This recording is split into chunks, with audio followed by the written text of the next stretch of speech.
প্রতিষ্ঠানগুলো নিয়ে বিগত সময়ে ফেসিবাদী আমলে অনেক ষড়যন্ত্র এবং চক্রান্ত হয়েছে। আজকে যারা ষড়যন্ত্র এবং চক্রান্ত করেছে তারা দিল্লিতে পালাইছে, কিন্তু বাইতুল শরীফ মাথা উঁচু করে সারা বিশ্বব্যাপী নেতৃত্ব দিচ্ছে। সুতরাং বাইতুল শরীফ নিয়ে কেউ যদি ষড়যন্ত্র এবং চক্রান্ত করতে চায় সাবধান করে দিচ্ছে, আগুন নিয়ে খেলবেন না। বাইতুল শরীফ সবসময় ইনসাফের পক্ষে, সত্যের পক্ষে, ন্যায়ের পক্ষে সবসময়। বাইতুল শরীফ নিয়ে সারা বিশ্বব্যাপী গবেষণা হয় একজন মানুষ কিভাবে এত ভিশনারি হতে পারে, একজন আলেম, একজন উস্তাদ কিভাবে সবাইকে নিয়ে ভাবতে পারে। বাইতুল শরীফের যিনি রাহবার, যার হাত ধরে বাইতুল শরীফ তৈরি হয়েছে, হযরত আব্দুল জব্বার রহমাতুল্লাহ আলাইহি, মীর আখতার রহমাতুল্লাহ আলাইহি, কুতুবউদ্দিন রহমাতুল্লাহ আলাইহি, এবং এই পার্বত্য চট্টগ্রামের বাইতুল শরীফগুলো তৈরি করার পেছনে যিনি কারিগরি হিসেবে কাজ করেছেন আমাদের খুদির শাহ হুজুর, নুরুল ইসলাম, নাজিম শাহ হুজুর হিসেবে আমরা যাকে চিনি, এই মানুষদের রক্ত ঘাম এক করে আজকে এই প্রতিষ্ঠানগুলো তৈরি হয়েছে।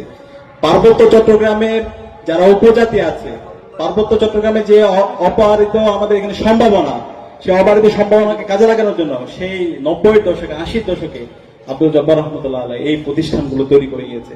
আজকে বাইতুল শরীফ নিয়ে সারা বিশ্বব্যাপী গবেষণা হয় একজন মানুষ কিভাবে এত ভিশনারি হতে পারে, একজন আলেম, একজন উস্তাদ কিভাবে সবাইকে নিয়ে ভাবতে পারে, কিভাবে একটা হোলিস্টিক সোসাইটি, ইনক্লুসিভ সোসাইটি বিনির্মাণ করতে পারে যেখানে সবাইকে ধারণ করা যায়, এবং এই পিছিয়ে পড়া জনগোষ্ঠী তাদেরকে কিভাবে মেইনস্ট্রিম করা যায়। এখানকার স্কুল, কলেজ, বিশ্ববিদ্যালয়, হাসপাতাল, মাদ্রাসা, কারিগরি শিক্ষা, এই সব কিছুর মাধ্যমে কিভাবে বাংলাদেশের কারিকুলাম, বাংলাদেশের শিক্ষা ব্যবস্থাকে পরিবর্তন করে দেওয়া যায়, বাংলাদেশের কিভাবে অর্থ ব্যবস্থাকে নতুনভাবে ফ্রেমিং দেওয়া যায়, বাংলাদেশের শিক্ষার্থীদেরকে সারা বিশ্বব্যাপী নেতৃত্ব দেওয়ার জন্য কিভাবে বিশ্ববিদ্যালয় প্রতিষ্ঠা করা যায়, সেটা হযরত আব্দুল জব্বার রহমাতুল্লাহ আলাইহির হাত ধরে তৈরি হয়েছে। তো এই আমাদের হিরো যারা আছে তাদেরকে আমাদের চেনা দরকার, তাদের সম্পর্কে আমাদের বারবার অধ্যয়ন করা দরকার, এবং তাদের জন্য আল্লাহর কাছে আমাদের বেশি বেশি করে দোয়া করা দরকার।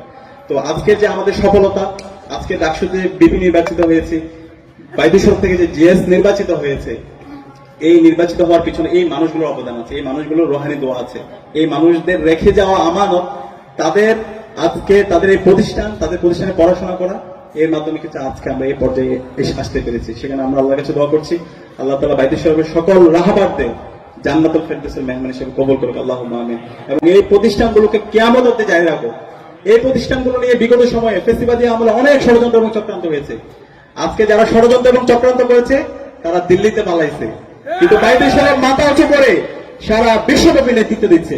সুতরাং বাইতুল শরীফ নিয়ে কেউ যদি ষড়যন্ত্র এবং চক্রান্ত করতে চায় সাবধান করে দিচ্ছে, আগুন নিয়ে খেলবেন না। বাইতুল শরীফ সবসময় ইনসাফের পক্ষে, সত্যের পক্ষে, ন্যায়ের পক্ষে সবসময় থাকবে ইনশাআল্লাহ।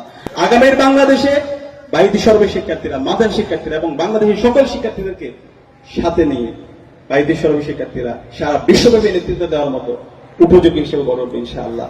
আমি যে প্রতিষ্ঠানে দাঁড়িয়ে আছি কথা বলতে আমি নস্টালজিয়া হয়ে যাচ্ছে। আমি এই এখানে প্রত্যেকটা ফ্লোরে আমি পড়াশোনা করেছি ছোটবেলা থেকে, এবং আজকে যে সাদিক কায়েম তৈরি হওয়ার পিছনে বাইতুল শরীফের অবদান। আজকে আমার আব্বা এখানে আছে, আব্বুর অবদান আছে, আমার মায়ের অবদান আছে, এরপর আমার শিক্ষক যারা আছে তাদের অবদান, আমার উস্তাদ আছে এখানে হযরত মাওলানা আবু ওসমান হুজুর, বাইতুল শরীফ প্রিন্সিপাল, এবং এখানে নুরুল ইসলাম হুজুর আছে, অসংখ্য শিক্ষকরা আছে।